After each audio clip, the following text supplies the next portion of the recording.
So you need to replace your Arrma shocks or you want to upgrade? Stay tuned for this video and I'm going to show you the current setup I have found that's affordable, durable, and it gives you a 1-inch suspension lift.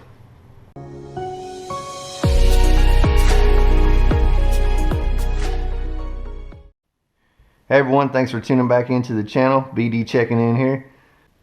So let's talk about a few options that are available right now and a comparison to these shocks. You have ZD Racing, eBay Big Bore shocks, Italian and Typhon 6S shocks, and the new Proline shocks. The ZD Racings can run you around $25 to $30 depending on where you get them from. The eBay Big Bore shocks can run $30 to $40 depending on if you get a 110 or 1/8 scale. Then you have the Italian and the Typhon 6S shocks. The Italians run anywhere between $70 to $80. The Typhons run between $80 and $100. The Typhon 6S shocks used to be the best shock and always the go-to. However, that was when they were $50 to $60. Now that they basically doubled in price because of the demand, that got me looking for some other options. One last option is the new Proline shocks that they came out with, direct 110 replacement. I hear great stuff about those and I'm not surprised because Proline makes great products. However, something that's kind of hard pill to swallow is you're talking $140 for a pair of shocks and the truck costs $320. Now, they're great shocks from what I've heard. The only way I can form my own opinion and see if I feel like they're worth the cost is to pick some up myself. So I did some research and did some measuring, looking at different specs, and I stumbled across these. As I mentioned, the first thing is the ground clearance. You get a 1-inch suspension lift with these shocks. A stock Big Rock is going to sit about like this. This truck sits up much higher when you can see a visual difference there. Hopefully y'all can see that in the camera.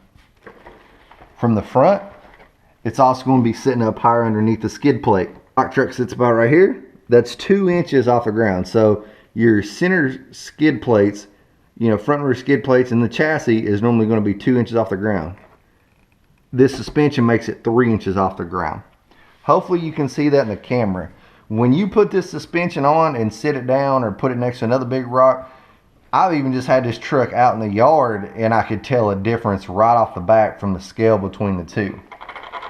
So let's talk about these shocks and what I'm excited about on them. Here's the shocks. You can see they're the same front and rear other than the links. The links are a little bit different. You've got metal pillow balls front and rear. Those came with the shock. You've got nice shock caps here. You've got adjustable collars front and rear so you can adjust the preload. Bigger diameter shock shafts front and rear. The shock bodies are actually bigger. And then you can see they mounted up to the factory holes on the arms. So they're a direct replacement. The only thing that's going to be different on this is in the front you need a small washer like that. Where you put that is right here behind the eyelet on the arm. That's where it goes. You're going to put one on both sides. What that does is keeps the axle from rubbing and it keeps the shock vertical up and down. It's going to keep it aligned up and down. It's not going to be, offset or in a bind or anything like that. So that's the only thing you need to do. The rears, they mount up with no extra hardware. So we're only talking about a couple of small washers. A handful of change will buy you those. You just need those in the front, one on each side.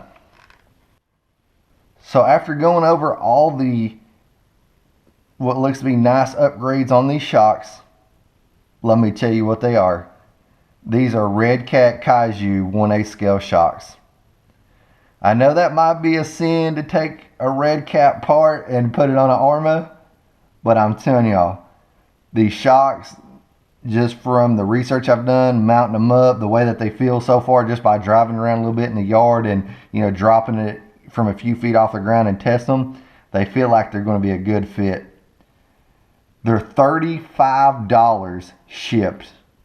$35 shipped, and you don't have to buy any bushings to mount them up, and you don't have to buy any oil because they already come with oil in them. So that's going to wrap up the shock overview.